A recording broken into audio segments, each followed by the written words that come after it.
This is the first time in the sonatas that Beethoven has spoken in such a hush. We are immediately aware that he has something desperately urgent to say.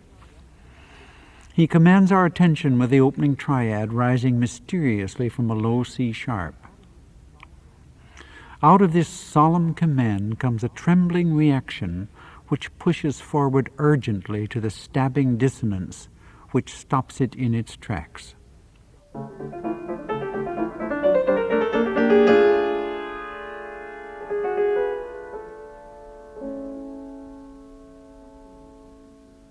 Something has happened here very unlike the earlier Beethoven. This is no mere formula or setup preparing the scene for what is to come in the manner of a typical 18th century sonata allegro movement. It is already a dramatic happening, and we seem to be in the midst of it. The mysterious opening triad recurs, a minor third higher now, which makes it seem closer. And the trembling response, I called it a reaction earlier to distinguish it from the mere contrast one might have had in another earlier context. This trembling response now reaches a point of near hysteria before it subsides, muttering into the tonic key.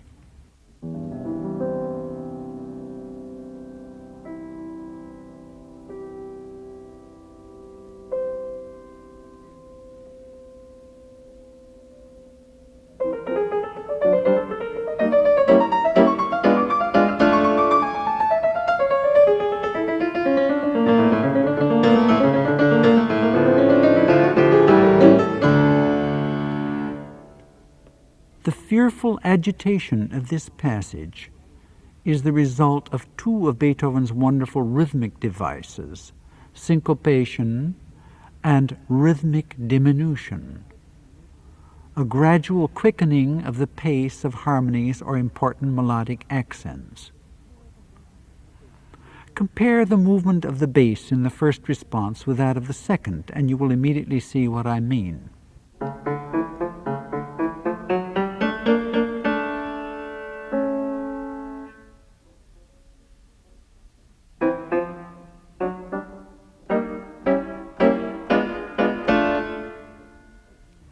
At the resolution to D minor, the central key, the solemn chord outline becomes a furious demand, answered now by a wailing voice in semitones.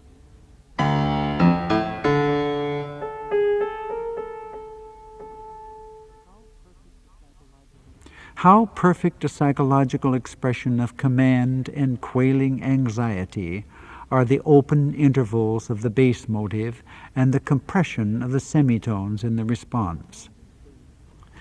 The commanding bass pursues what one may call the motive of fear upward until the vibrating tension of the diminished seventh chord on D sharp is reached.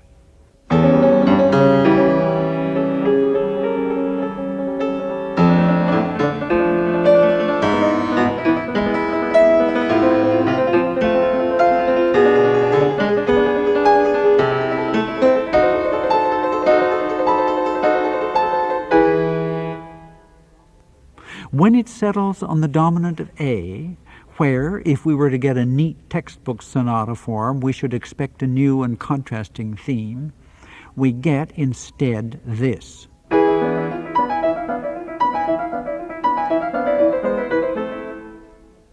As you can hear, the treble continues the agitated figure of the opening, only now outlining a dominant seventh chord instead of a scale fragment. The bass is surely derived from the wailing voice, but it is now made into a continuous figure at twice the speed.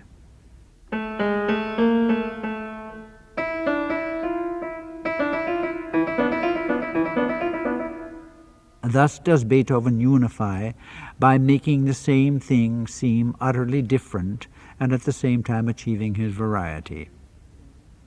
This passage, standing as it may be to some as a second subject, is like someone stopped dead in its tracks by fear, wondering where to turn next.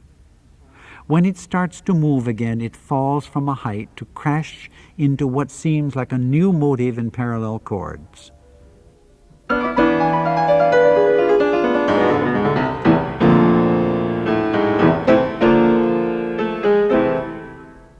Again, it is a disguise.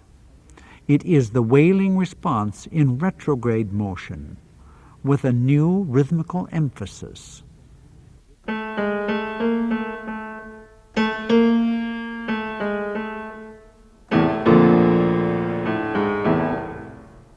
The atmosphere of terrible fear and pursuit persists to the end of the exposition.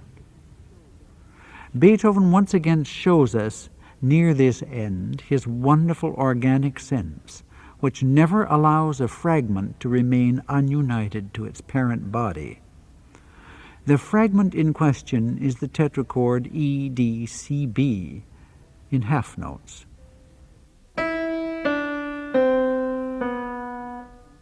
It is announced by the tenor, answered in the soprano, then tossed in syncopation between the two before cadencing on A.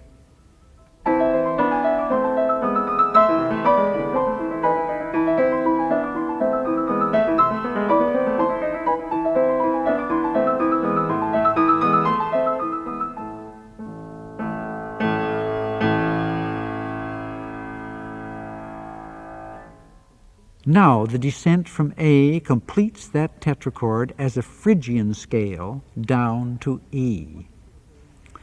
Then the wonderful turn into C-sharp brings us back to the generating note, and we are fully aware for the first time of the significance of that first inversion chord of A at the beginning.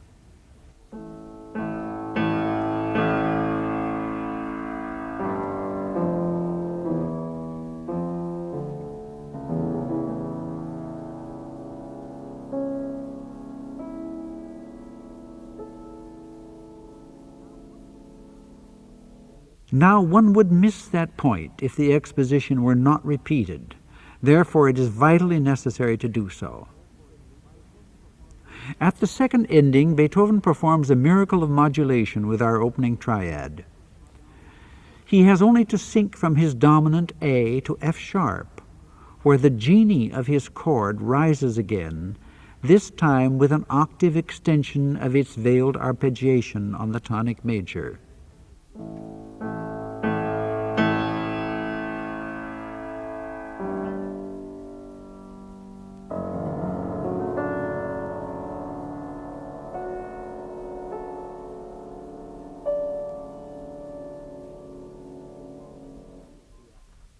This already clears the atmosphere. But wait, here is our chord again, now diminished on B sharp.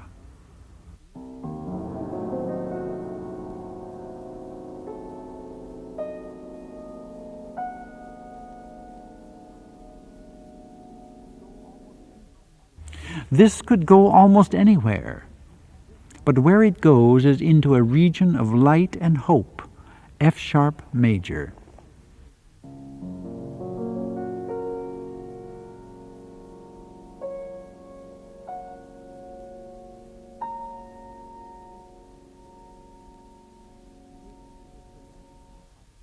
This is a celestial height where all the terrifying rush has suddenly been stilled. But it is hope dashed, for from this height the motive plunges to the bass in F sharp minor, and the terrible pursuit continues.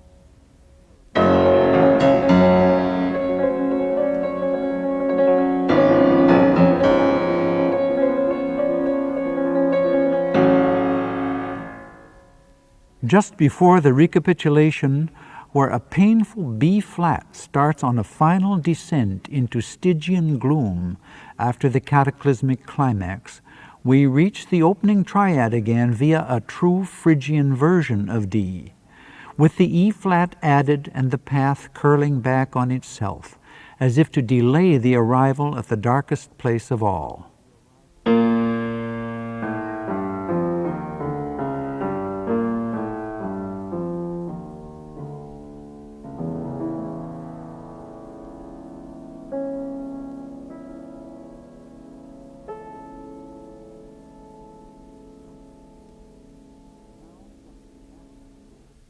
Now comes the master stroke of genius.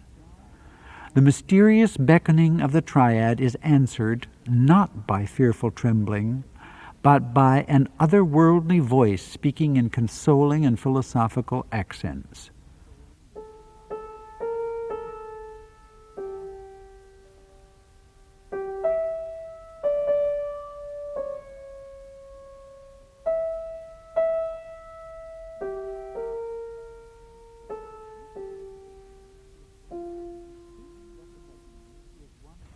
This recitative is one of the most wonderful moments in music. Beethoven said that it must sound like a voice from the tomb. What it says seems to give answer to the terrible fears with which the music has been battling.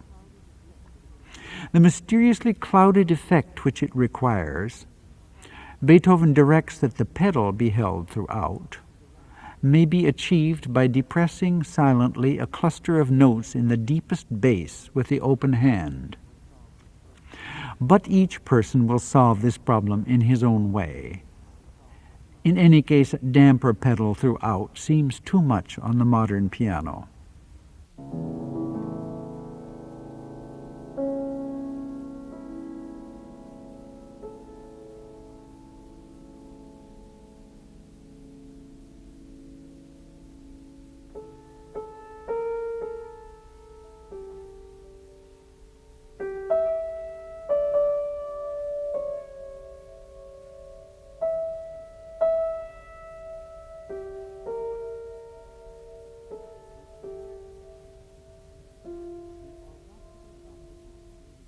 The oracular utterance is rejected, and the agitation becomes greater than ever, continuing unabated until the muttering echo of thunder dies away in the bass at the end.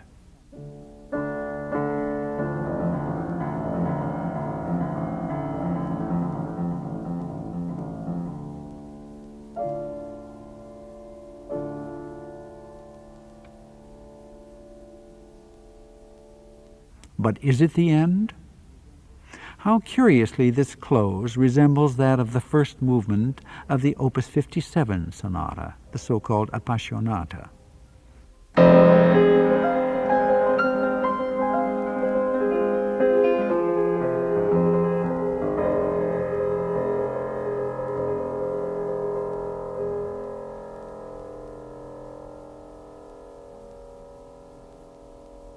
One feels in both cases that these terrible inner storms are not really over.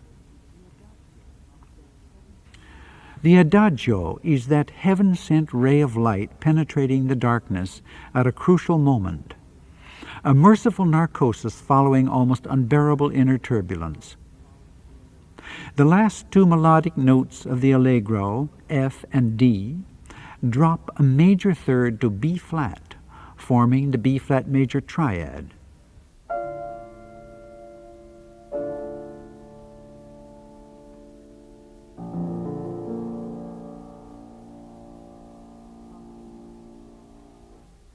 From D minor to B-flat major, the relationship of the sixth, a wonderfully calming shift of horizon. It is, incidentally, the same relationship as that between the first and second movements of the Appassionata sonata.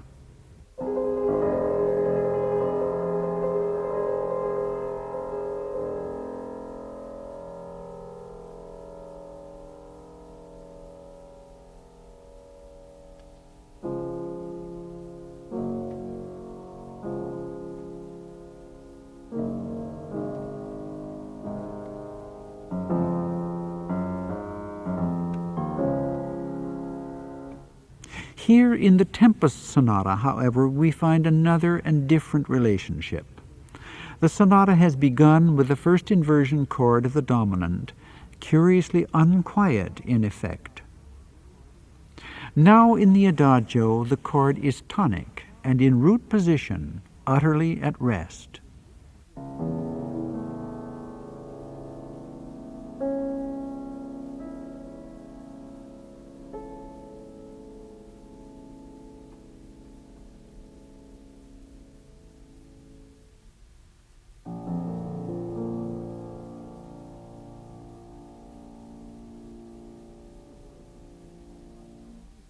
The symbolism and the psychological truthfulness of this is unmistakable. Now the melody rising out of the chord outlines the sequence of tones in the opening motive of the sonata, octave displacement taken into account.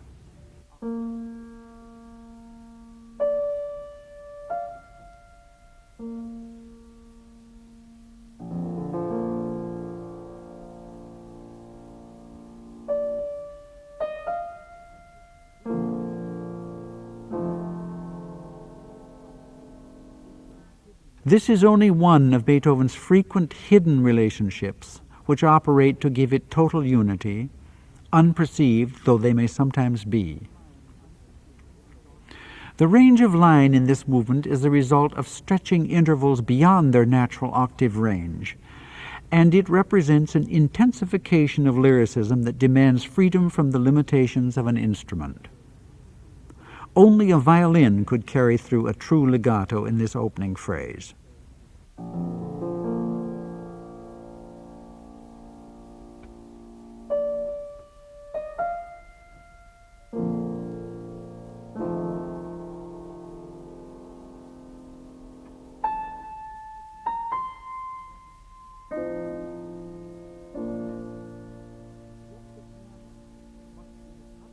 Yet the pianist must do his utmost to convey this intensity through subtlety of proportions and timing.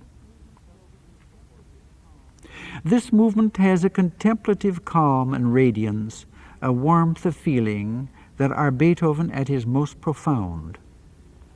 Yet lurking in its pages underneath the philosophical calm is an ominous suggestion.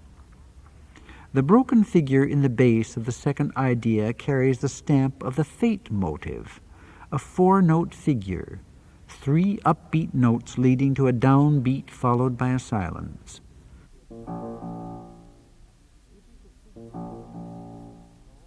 It is a figure familiar to us all through the opening of the Fifth Symphony.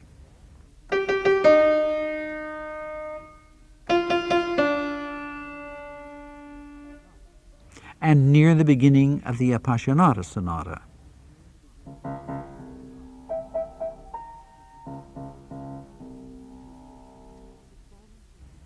Here in the Adagio, the silences between the drum beats must be ominous, the quality of the sound muffled yet distinctly articulated. The arpeggiated chord at the beginning lifted us from the darkness of D minor to the serene light of B-flat major, all by merely shifting the dominant note up a semitone.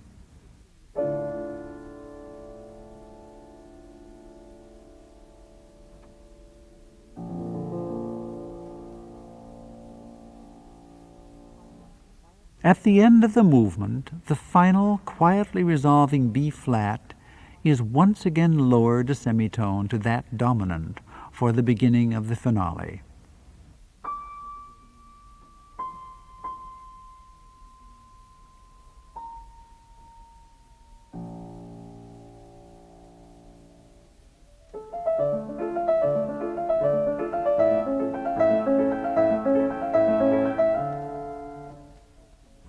This fantastic and spectral finale is the inevitable resumption of a pursuit by the nameless force which haunts the whole sonata. The performer must never allow its quality to descend to the level of mere toccata. It has none of the element of technical display to be found in other Beethoven sonatas. The tempo, allegretto, must allow for clear melodic delineation and for an equally clear pulsation in three. The overlap between the left and right-hand figures occurs at the exact halfway point in the bar, which makes it all too easy to let it sound in two.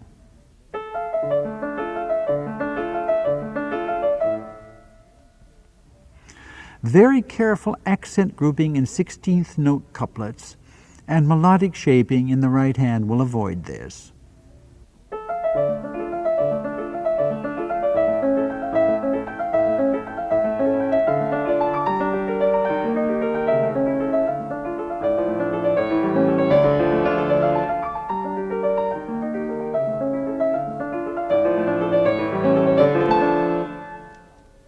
A sharp staccato at slur ends is anathema.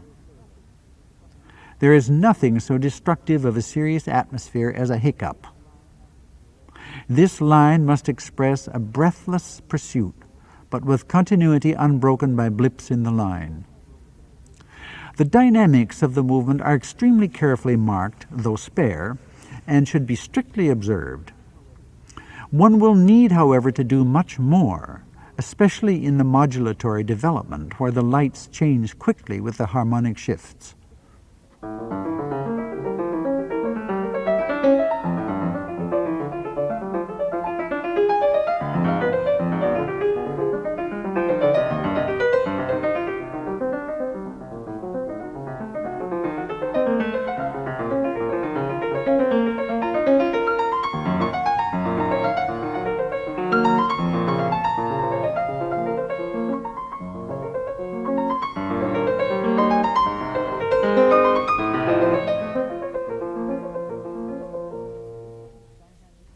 Beethoven's dynamic indications are never highly detailed.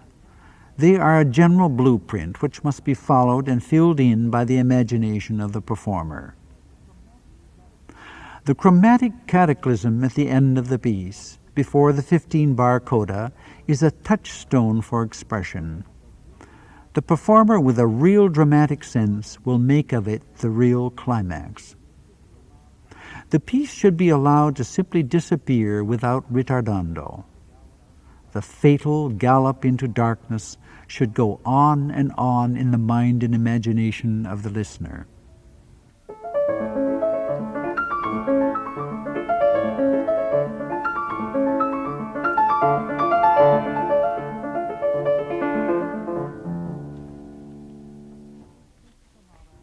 Is this sonata autobiographical? Perhaps in the sense that it expresses very personally a deep sense of terror, but at the same time enormous strength in the face of it. Around the time that it was written, in the year 1801 or 2, Beethoven felt that he was being pursued by a dark fate in the loss of his hearing. He said so. The increasing seriousness, power, and boldness of his music around this time and following surely reflect his ultimate determination to conquer and fulfill his genius in spite of it.